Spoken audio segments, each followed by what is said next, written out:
Vedant's Wellness Center, where food become your medicine. Call 905-944-664.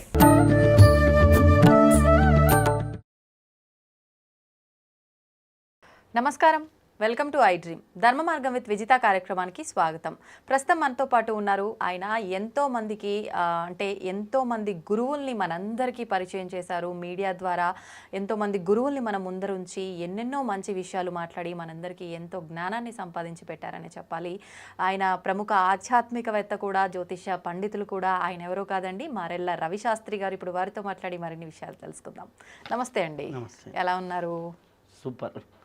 Ravi గారు, మీతో మాట్లాడినప్పుడు ఇందాక మెడిటేషన్ గురించి డిస్కస్ చేసినప్పుడు నాకు ఒక విషయం అర్థమైంది. అంటే మెడిటేషన్ చేయడం వల్ల లాభాలు ఉంటాయని ప్రతి ఒక్కరూ చెప్తారు, కానీ మీ మాటల్లో నాకు మెడిటేషన్ వల్ల నష్టాలు కూడా ఉన్నాయన్న విషయం అర్థమైంది. ఏంటి, నిజంగా మెడిటేషన్ వల్ల ఎన్నో లాభాలు ఉన్నాయని డాక్టర్లు చెప్తున్నారు, ప్రతి ఒక్కరూ చెప్తున్నారు. మరి నష్టాలు ఏంటంటే ఇంకంత మంచి చేస్తుంది అన్నప్పుడు నష్టం ఎలా ఉంటుంది? ఏంటా నష్టం అసలు నిజంగా? మెడిటేషన్ వల్ల లాభాలు ఉంటాయనేది 100% కరెక్ట్. అవును. ఒక రూపాయికి అచ్చు ఎంత ఉంటుందో బొమ్మ కూడా అంతే ఉంటుంది. అంటే మెడిటేషన్ ఎవరికి నష్టం చేస్తుంది అంటే 90% మందికి మేలే చేస్తుంది. 10% మందికి ఎట్లా చేస్తుంది అంటే ప్రాక్టికల్గా నా దగ్గరకు వచ్చే వాళ్ళు ఉంటారు కదా. ఇప్పుడు బాగా ఎక్కువ మెడిటేషన్ చేశారనుకోండి, మెడిటేషన్ అంతా కూడా ఊర్ధ్వరేతస ప్రక్రియ. అంటే మూలాధారంలో ఉన్న శక్తి స్వాధిష్టాన మణిపూరక అనాహత విశుద్ధి ఆజ్ఞా సహస్రారం వైపుగా ఇక్కడున్న శక్తి పైకి ట్రావెల్ అవుతూ ఉంటుంది. అయితే ఇక్కడ ఏం జరుగుతుంది అంటే బాగా మెడిటేషన్ చేసేవాళ్ళు ఏ ప్రక్రియలో చేసినా కానీ వాళ్ళు బాగా చేస్తుంటే సహస్రారం యాక్టివేట్ అవుతూ ఉంటుంది. వాళ్ళకి ఎనర్జీ కింద నుంచి పైకి వెళ్ళాలనే కాన్సెప్ట్లోనే ఉంటారు. అప్పుడు పైకి వెళ్ళే కొద్దీ పై చక్రాలన్నీ బాగా యాక్టివేట్ అవుతాయి. సహస్రారం యాక్టివేట్ అవ్వగానే వాళ్ళకంతా లోకమంతా అబ్బా అద్భుతంగా కనిపిస్తుంది, ప్రతి ఒక్కడు శాంతి స్వరూపుడిలాగా కనిపిస్తాడు. ఆజ్ఞ యాక్టివేట్ అవ్వడం అంతా వాళ్ళ విజన్ వాళ్ళంతా కూడా అంతా ప్రశాంతంగా అంతా ఉంటుంది. విశుద్ధి యాక్టివేట్ అయిన గుడ్ కమ్యూనికేషన్, మంచి మాటలు, మంచి ఇది మాట్లాడుతూ ఉంటారు. అనాహతం ఓపెన్ అవ్వగానే అంతా ప్రేమ, అంతా ఈక్వాలిటీ, అందరూ నా వాళ్ళే, నా కూతురు ఎంతో పక్కన వాళ్ళ కూతురు అంతే, ఈ ప్రేమలు వచ్చేస్తాయి. మణిపూరకం దగ్గరికి వచ్చేసరికి ఏమవుతుందంటే ఈ హయ్యర్ చక్రాస్ యాక్టివేట్ అయినప్పుడు ఈ లోయర్ చక్రాస్లో ఎనర్జీ తగ్గిపోతూ ఉంటుంది. నీకు మణిపూరకం నువ్వు జాబ్ చేసే దాంట్లో పవర్, అంటే నువ్వు మనీలాగా ఎలగటం, అంటే నీకు రికగ్నిషన్ పార్ట్ తగ్గిపోతూ ఉంటుంది. జాబ్లో గుర్తించడం, స్వాధిష్టానం, నీ స్వ అభిమానం, అహంకారం, అంటే నాది నేనిది అని చెప్పుకునే తత్వం తగ్గిపోతూ ఉంటుంది. ఐడెంటిటీ కోల్పోతూ ఉంటారు క్రమేపీ అన్నమాట. మూలాధారం ఎప్పుడైతే డల్ అయిందో పని చేసే తత్వం ఉంటుంది. మీరు మెడిటేషన్ చేసే వాళ్ళలో 90 మంది ఒక 2 గంటలు గంట రోజు చేస్తున్న వాళ్ళకి ఏ ప్రాబ్లం ఉండదు. ఈ గంట మించి గంటలు కూర్చుంటున్న వాళ్ళకి ఈ హయ్యర్ చక్రాస్ బాగా యాక్టివేట్ అవుతాయి. లోయర్ చక్రాస్లో ఏమవుతుంది, ఎనర్జీ తగ్గిపోతుంది. అప్పుడు ఏమవుతుంది, వాళ్ళు మూలాధారం బాగుంటే నాది అనేది చూస్తాం, స్వాధిష్టానం నా కుటుంబం, మణిపూరకం నా సమాజం, నాది నా కుటుంబం, నాది అనే బాధ్యత ఏదైతే ఉంటుందో నా బాధ్యత నేను తీర్చుకోవాలి, నా భార్య పిల్లలు నా బాధ్యత, నా ఉండేటటువంటి పరిసరాలు నా బాధ్యత. ఈ బాధ్యత తత్వం కోల్పోయి ప్రేమతత్వంలోకి వచ్చేస్తారు. ఓకే, నేను జాబ్ చేసి బాగా సంపాదించాలి, బాగా ఇది చేయాలి అనేది. ఎప్పుడెప్పుడు కాశీకి వెళ్ళిపోదామా, ఎప్పుడెప్పుడు సన్యాసం తీసేసుకుందామా, ఎన్ని రోజుల్లో ఈ కుటుంబ బాధలు, ఈ బాధ్యత, ఈ భార్యని ఎన్ని రోజులు బరాయించాలి, లేకపోతే భార్య వైరాగ్య స్థితి ఎక్కువ అయిపోతుంది. అంటే ఈ కింద ఈ చక్రాలు వైభోగం, కింద చక్రాలు వైభోగం, పై చక్రాలు అంటే వైరాగ్యం. నాకు మొన్న ఒక అమ్మాయి వచ్చింది, ఆ అమ్మాయి అరౌండ్ 36-35, 2 పిల్లలు, హ్యాపీ మ్యారేజ్. ఈ అమ్మాయి మెడిటేషన్లో బాగా చేసేస్తుంది. ఈ అమ్మాయికి సహజ వైరాగ్యం వచ్చేసింది. సంసారం ఏంటి, ఈ అమ్మాయి ఎంతసేపటికి ఏ గుడికి వెళ్దాం, భర్త ఏంటి ఆయన 36లో ఉన్నాడు, ఈ సినిమాకి తీసుకెళ్దాం భార్యని, లేకపోతే ఏదో పిక్నిక్కి తీసుకెళ్దాం, ఆయన ఏది తక్కువగా ఆయన ఉన్నాడు, ఈమెకి ఏంది వైరాగ్యం అనమాట. ఏమవుతుంది అక్కడ ఫ్యామిలీలో డిస్టర్బెన్సెస్ వస్తాయి. ఈమె సినిమాకి వెళ్తే ఎంజాయ్ చేయలేదు, ఆయన గుడికి వచ్చి ఎంజాయ్ చేయలేడు. అర్థమైందా? వాళ్ళ జీవితంలో వైభోగం అనేది నశిస్తుంది. ఎప్పుడైతే మూలాధారం ఉందో ఫిజికల్ ఫిట్నెస్ మీద ఇంట్రెస్ట్ ఉండదు, వీక్ అవ్వటం వల్ల. స్వాధిష్టానం ఉందో ఎప్పుడైతే బెడ్రూమ్, సెక్సువాలిటీ, రొమాంటిక్ వీటి మీద ఇంట్రెస్ట్ కోల్పోతారు. ఎప్పుడైతే మణిపూరకం అంటే నన్ను గుర్తిస్తే గుర్తు చేస్తారు, గుర్తికపోతే వస్తాయి. అదే స్టూడెంట్కి వచ్చింది అనుకో, నాకు మార్కులు వస్తే వస్తాయి, రాకపోతే లేదు, జరిగింది ఏదో జరుగుతుంది, లైట్ తీసుకోవడం. ఎందుకు? వాళ్ళ ప్రేమ అయిపోయింది. నేను వేరు కాదు, వాడు వేరు కాదు, నా ఆత్మ వేరు కాదు, వాడి ఆత్మ వేరు కాదు, సర్వమానతత్వం, అహం బ్రహ్మాస్మి, సర్వం కలిగిదం బ్రహ్మ. సృష్టిలో ఎవడు గెలిస్తే ఏంటి అంతే. వీడికి ఇప్పుడు ఆజ్ఞాచక్రము సహస్రారంలో ఉన్నవాడికి పోయి చెప్పామనుకోండి, ఆ దేశం గెలిస్తే ఏముంది, ఈ దేశం గెలిస్తే ఏముంది? అవును, అంటే ఏది కూడా వాళ్ళని ప్రభావితం చేయలేని స్థితికి వెళ్ళిపోతారు. కానీ అది ఒక యోగికి మంచిది. అవును అవును. ఒక సంసారికి ఎక్కువ ధ్యానం చేస్తున్నప్పుడు ఏమవుతుందంటే వీళ్ళకి సూర్యనాడి తత్వం పెరిగిపోతుంది, ఒంట్లో హీట్ పెరిగిపోతుంది. ఎప్పుడైతే హీట్ తత్వం పెరిగి హయ్యర్ చక్రాస్ ఎప్పుడైతే పెరిగిందో లోయర్ చక్రాస్లో ఉన్న తత్వాలు కోల్పోతాయి. ఎప్పుడైతే మణిపూరకం పనిచేయడం అయిపోయిందో జఠరాగ్ని తగ్గిపోతుంది. జఠరాగ్ని ఎప్పుడైతే తగ్గిపోయిందో ఆకలిగిపోతే వీళ్ళు తినటం మానేస్తారు. ఆటోమేటిక్గా కొద్దిగా తినటం తక్కువ అయిపోయింది అనుకోండి, ఆటోమేటిక్గా నీరసము, గ్యాస్ట్రిక్ ఎక్కువ. మీరు ధ్యానం చేసే వాళ్ళు కొంతమంది చూడండి, బాగా ధ్యానం చేసే వాళ్ళకి తేపులు ఎక్కువగా రావటం, తేన్పులు ఎక్కువగా వస్తుంటాయి, అంటారు. ఎందుకు? వాళ్ళకి ఈ జఠరాగ్ని తత్వం అంతా డ్యామేజ్ అయిపోయింది. వాళ్ళకి ఉన్న సుషుమ్నాడో సూర్యనాడో బాగా పనిచేస్తుంది, చంద్రనాడి పనిచేయటంలా. ఇప్పుడు ఎట్లా ఉంది అంటే ఇంట్లో తాగే నీళ్ళు హాట్ వాటర్, వేడి నీళ్ళు ఇచ్చి, స్నానం చేసే నీళ్ళు వేడి నీళ్ళు ఇచ్చి, అన్నిటికీ వేడి నీళ్ళు ఇచ్చామనుకోండి ఎంత ఇబ్బందిగా ఉంటుంది. చాలా. తాగడానికి చల్లనీళ్ళు వాడాలి, స్నానం చేయడానికి వేడి నీళ్ళు వాడాలి, అన్నిటికీ మసలే నీళ్ళు ఇస్తే ఇబ్బంది ఉంటుంది. మీకు బాగా సమ్మర్లో మీకు రూమ్లో హీటర్ ఆన్ చేస్తే ఉండలేము అసలు, సమ్మరు హీటరు, అప్పుడు ఏమవుతుంది? ఒంట్లో ఉన్నటువంటి జలతత్వం అనేది కోల్పోతుంది. ఎప్పుడైతే జలతత్వం కోల్పోయిందో భూతత్వం మీద జలం కోల్పోతే ఏమవుతుంది? ఎడారి అవుతుంది. పచ్చికకి ఎప్పుడైతే ఎడారి తత్వం అనేది వీళ్ళలో వస్తుంది, వాడికి ఎక్కడున్నా ఒకటే, ఏ రోడ్డు పక్కనైనా పండుకుంటా, ఏదైనా ఒకటే అనే తత్వం అనేది వస్తుంది. అది సహజంగా 60sలో వస్తే చాలా మంచిది. 20s 30sలో వస్తే డేంజర్. అవును, అంటే మనకి మీరు వివేకానందుడు కూడా అడిగితే ధ్యానం చేసే యోగుల కన్నా నాకు ఫుట్బాల్ ఆడే ప్లేయర్స్ కావాలంటాడు. ఎందుకు అంటే ధ్యానం చేసేది చాలా గొప్ప విషయం, చాలా గొప్పది. ఆ వైరాగ్య స్థితి రావడం కోసం అందరు చేసేది. ఆ వైరాగ్య స్థితి ఎవడికి రావాలి? ఒక పెళ్ళైన అమ్మాయి ఉంటుంది. మొన్న నాకు దాని దగ్గరకు ఒక అమ్మాయి వచ్చింది. ఆ అమ్మాయి నిన్న నైటే వచ్చింది. ఆ అమ్మాయికి ఎంత 21. ఆ అమ్మాయి 6th క్లాస్ నుంచి మెడిటేషన్ చేస్తుంది. ఆ అమ్మాయి అడిగిన డౌట్ ఏందో చెప్పంటారా? నేను పెళ్లి చేసుకోవడం అవసరమా?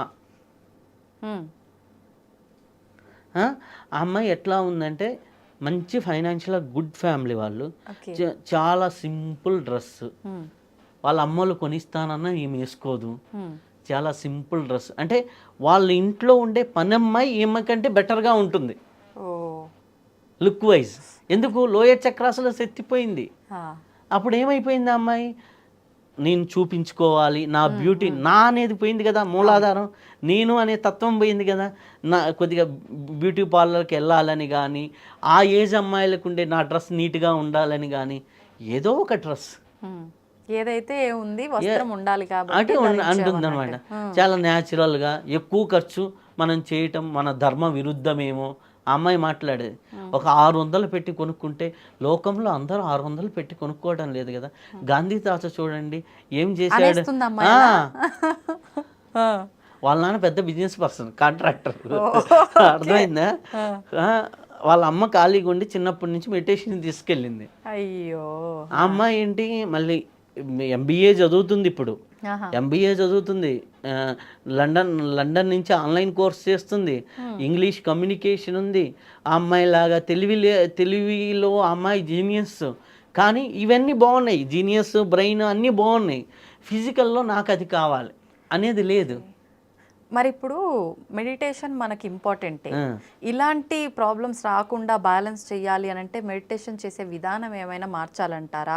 ఇప్పుడు విధానం అని కాదు, అక్కడ ఏంటి అంటే చాలా మందికి గురువులు అందుబాటులో లేకపోవడం. అంటే సహజంగా రోజుకు ఒక 20 నిమిషాలు, హాఫ్ అన్ అవర్ చేస్తే చాలా మంచిది.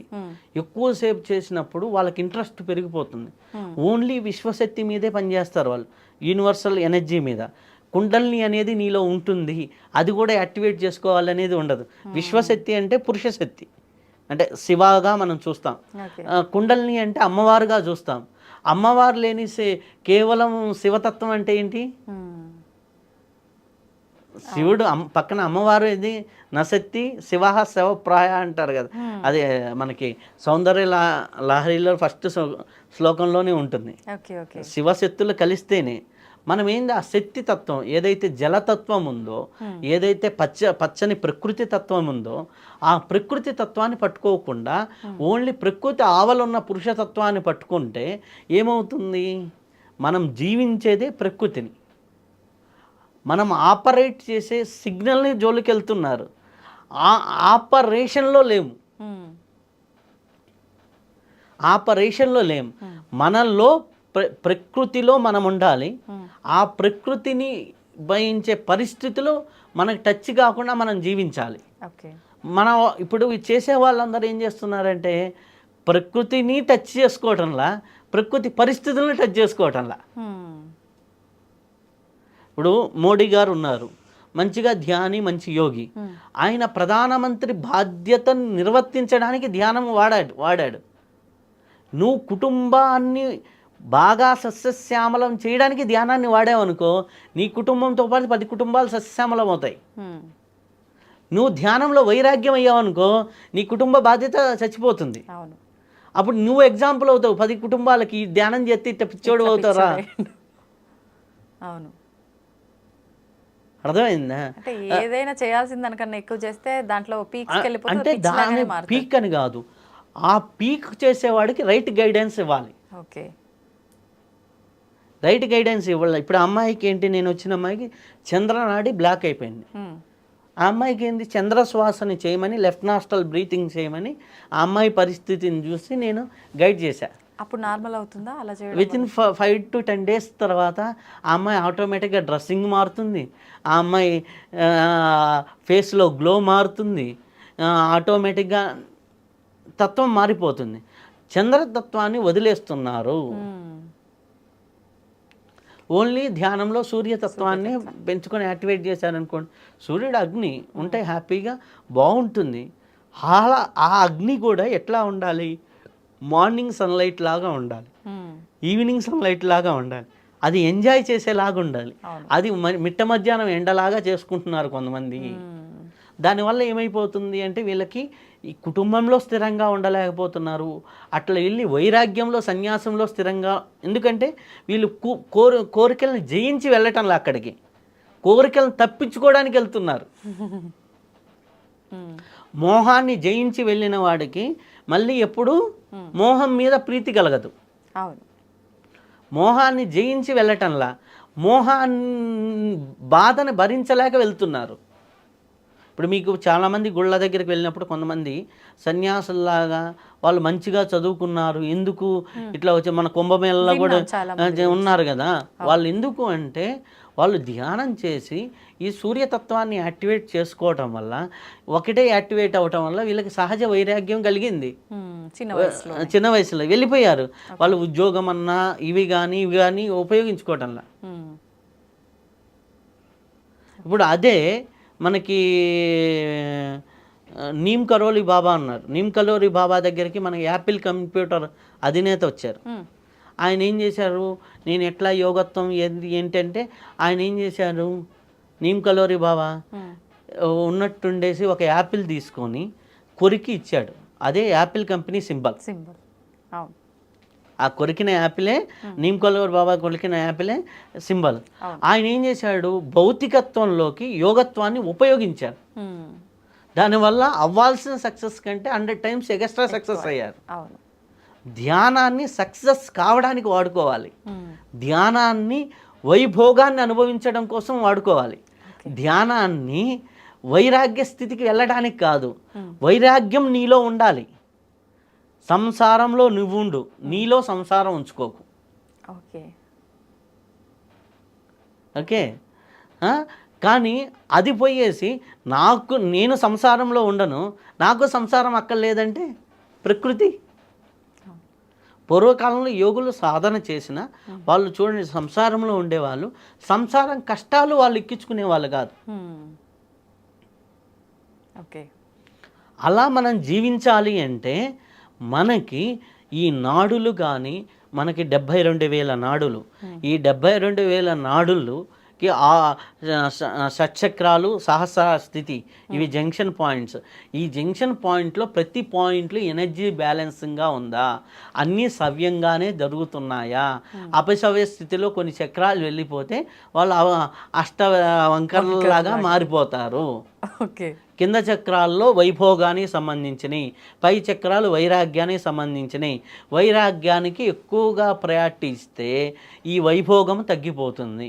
వైభోగం మూలాధారం తగ్గిపోయింది, శరీరం పట్ల మమకారం ఉండదు, స్వాధిష్టానం కుటుంబం పక్క మమకారం ఉండదు, చుట్టుపక్కల ఏం జరుగుతుందో మమకారం ఉండదు. మంచి ఇల్లు కట్టుకోవాలంటే మణిపూరకం బాగుండాలి, మంచి సంసారంలో బాగుండాలి, అందరితో జోవియల్గా మాట్లాడుతూ ఉండాలంటే స్వాధిష్టానం బాగుండాలి. హార్మోని అనేది హార్మోని అంటే అందరితో మింగిల్ అవ్వటం అనేది మన స్వాధిష్టాన చక్రం నుంచే జరుగుతుంది. మూలాధార చక్రం నుంచి ఏం జరుగుతుంది? ఈ శరీరము నిలబడాలి, నేను 100 ఏళ్ళు బతకాలి, నేను 120 ఏళ్ళు బతకాలి అనేసి. మీరు ఇంటర్వ్యూ చేశారు 110 సంవత్సరాలు సంత సదానంద. వారు ఎట్లా ఉంటారు? ఈ యోగత్వాన్ని వాళ్ళు సాధన చేసి వైరాగ్య స్థితిని వాళ్ళలో ఉంచుకొని సమాజంలో ఈ స్థితిని స్ప్రెడ్ చేయాలంటే మళ్ళీ భౌతికత్వంలోకి వస్తారు వాళ్ళు. ఓకే ఆ స్థితి ఉండాలి. కానీ మన వల్ల ఏమైంది, ఒకే సైడ్ వెళ్ళిపోతున్నారు, దానివల్ల ఇబ్బందులు ఉంటాయి. దానికి రైట్ గురువు దగ్గరికి మీకు అట్లాంటి వస్తున్నప్పుడు ఆటోమేటిక్గా ఉంటాయి. దానివల్ల ఎక్కువ మంది ఏంటంటే, కొంతమంది బాగా ధ్యానం చేసే వాళ్ళు తెలియకుండా షివరింగ్ అవుతుంటారు, కొంతమందికి ఓవర్ బ్రీతింగ్ జరుగుతూ ఉంటుంది, లోయర్ చక్రాస్లో ఎనర్జీ తక్కువయ్యి హార్ట్కి ఎనర్జీ అందని వాళ్ళకి గుండె దడ ఎక్కువైపోతూ ఉంటుంది. కొంతమందికి విపరీతమైన తేపులు వస్తూ ఉంటాయి, కొంతమంది కొద్ది దూరం నడిస్తే బ్రీతింగ్ అని వచ్చేస్తుంటుంది. ఎందుకు? లోయర్ చక్రాల్లో మీకు శక్తి లేదు, ఫిజికల్ ఎనర్జీ లేదు. ఓకే ఓకే ఓకే వాళ్ళకి ఏంటి, ఫ్యామిలీ లైఫ్ అన్నా ఇంట్రెస్ట్ ఉండదు. హస్బెండ్ వచ్చి భుజం మీద చేసాడు అనుకోండి, ఈమె ధ్యానం చేస్తూ ఉందనుకోండి, ఏదో 90 ఏళ్ళ బామ్మ మీద చేసినట్టు వాడికి అనిపిస్తుంటుంది. ఇట్లాంటి పరిస్థితుల్లో కాదు, చేస్తే ఇద్దరు చేయండి, ఇద్దరు వైరాగ్యం తీసుకోండి, అది హ్యాపీ. కానీ ఎక్కువ అంటే నా దగ్గరికి వచ్చే వాళ్ళల్లో హస్బెండ్ ఎక్కువ ధ్యానం చేసి వైఫ్ని, అంటే ఇప్పుడు వీళ్ళు ఎక్కడో ధ్యానం చేస్తారు, ధ్యానం చేసేసి ఏం చేస్తారు, ఎవరో అడిగితే దానాలు చేస్తూ ఉంటారు. ఇక్కడ కుటుంబ అవసరాలు ఉంటాయి, అన్నిటికీ భగవంతుడు ఉన్నాడు కదా చూసుకుంటారు, అన్నిటికీ ఇది ఉంది కదా చూసుకుంటారు అనే కాన్సెప్ట్ ఉంటుంది. ఇవన్నీ కూడా ఏమవుతుంది, ఇటుపక్క బాధ్యత మిస్ అవుతూ ఉంటుంది. బాధ్యత ఉండాలి, ఆధ్యాత్మిక శ్రద్ధ ఉండాలి, బాధ్యత ఉండాలి. ఈ రెండింటిని బ్యాలెన్స్గా చేసుకున్నప్పుడే ఆధ్యాత్మికతను భౌతికతలో వాడుకోవాలి, భౌతిక జీవితంలో ఆధ్యాత్మికత ఉండాలి. ఈ రెండింటిని వాడుకున్నప్పుడే సమపాలల్లో ఒక రైల్వే ట్రాక్ లాగా వెళ్తున్నప్పుడే సక్సెస్ఫుల్ జీవితం అవుతుంది. తప్పితే ఇది ఓవర్ అయినా ప్రాబ్లమే, ఇది ఓవర్ అయినా ప్రాబ్లమే. ఈ భౌతికత ఎక్కువైతే స్వార్థపరుడవుతాడు, ఆధ్యాత్మికత ఎక్కువైతే వైరాగ్యం అవుతాడు. ఈ వైరాగ్యుల్ని డేంజర్ ఏంటంటే, వీళ్ళ వల్ల ఈ స్వార్థ పనులు వీళ్ళని మంచి మాటలు చెప్పి వాడుకుంటారు. వీడికి నిస్వార్థం, తక్కువ పని చేస్తాడు, తక్కువ నమ్మేస్తాడు, భౌతిక మీద ఉండదు కాబట్టి స్వార్థ పనులకి చేతుల్లో బానిసలు అవుతారు యోగులు అనేవాళ్ళు. అంటే యోగులు అనేవాళ్ళు అంటే ఇన్ ద సెన్స్ కాదు, అంటే పర్ఫెక్ట్ కాకుండా ఇలా మిస్కమ్యూనికేషన్గా అయ్యేవాళ్ళు. ప్రాక్టికల్గా రైట్ గురువుల దగ్గర గైడ్లైన్స్ తీసుకుంటూ రైట్గా వెళ్తే చాలా అద్భుతం. ధ్యానం అనేది ఒక వైభోగం, ధ్యానం అనేది ఒక అద్భుతం. ఆ ధ్యానం ద్వారా సర్వ రోగ నివారణ జరుగుతుంది, ధ్యానం ద్వారా సర్వ వైభోగాలు వస్తాయి, ధ్యానం ద్వారా సర్వ సంపదలు చేకూరుతాయి. కానీ నువ్వు అవి చేకూరలేదు, ఈ మూడు జరగలేదు అంటే నువ్వు రైట్గా ధ్యానంలో లేదు, లోపం ఉంది. నువ్వు ధ్యానంలోకి వచ్చిన తర్వాత నీ సంపద పెరిగిందా, నీ ఆరోగ్యం పెరిగిందా, నీ సత్సంబంధాలు పెరిగాయా, నీ జీవన ప్రమాణం పెరిగిందా, నీ జీవితంలో అండర్స్టాండింగ్ లెవెల్ పెరిగిందా, నువ్వు మాట్లాడే విధానంలో మార్పు వచ్చిందా, నువ్వు చూసే విధానంలో మార్పు వచ్చిందా, నీ సంకల్పాల్లో మార్పు వచ్చిందా, నీ ఆలోచన విధానంలో మార్పు వచ్చిందా, నువ్వు చదివే సబ్జెక్ట్ని అండర్స్టాండింగ్ చేసుకునే కోణం మార్పు వచ్చిందా, నువ్వు చూసే దృక్పథం అంటే ఒక అంశాన్ని ఒక సమస్యని చూసే దృక్పథం ఎలా మారిందా, ఇవన్నీ కూడా మనకి పెరుగుతూ ఉన్నాయి రోజు రోజుకంటే నువ్వు రైట్ ధ్యానంలో ఉన్నావు. వీటిల్లో జిజ్ఞాస తగ్గుతూ వైరాగ్యమే సర్వస్వం అని కానీ నువ్వు ఉంటున్నావు అంటే నువ్వు రైట్ ధ్యానంలో లేవు, సింపుల్ అంతే. ఓకే, అంటే యోగా మెడిటేషన్ వల్ల మనకు ఆ బెనిఫిట్స్ కలగాల్సినవన్నీ కలగాలి అని అంటే వాటిని మనం అనుభవించాలి అంటే బ్యాలెన్సింగ్ అయితే ఇంపార్టెంట్. లేదు అంటే ఇప్పుడు మీరు చెప్పిన ఇబ్బందుల పాలు అవ్వాల్సిన అవసరం చాలా వరకు ఉంటుంది. ఓకే, మనం అంటే మెడిటేషన్ చేసేవాళ్ళు ఖచ్చితంగా ఈ జాగ్రత్తలు, ఈ కరెక్షన్స్ అన్నీ ఫాలో అవుతూనే దాన్ని కంటిన్యూ చేయాలి. అంటే మామూలు సహజంగా హాఫ్ అన్ అవర్ చేసే వాళ్ళకి ఏమి ఉండదు. ఎవరైతే ఎక్కువ చేస్తూ ఉన్న వాళ్ళు ఇట్లాంటి ప్రాబ్లమ్స్ ఫేస్ చేసే వాళ్ళు నా దగ్గరికి ఎక్కువ వస్తున్నారు కాబట్టి ఇది కూడా ఒకటి గమనించాను. సహజంగా ఇది ఎవరు గమనించరు, ఎవరు చెప్పరు కూడా. అవును, ధన్యవాదాలండి, చాలా మంచి విషయాలు తెలియజేశారు. థ్యాంక్ యూ అమ్మా.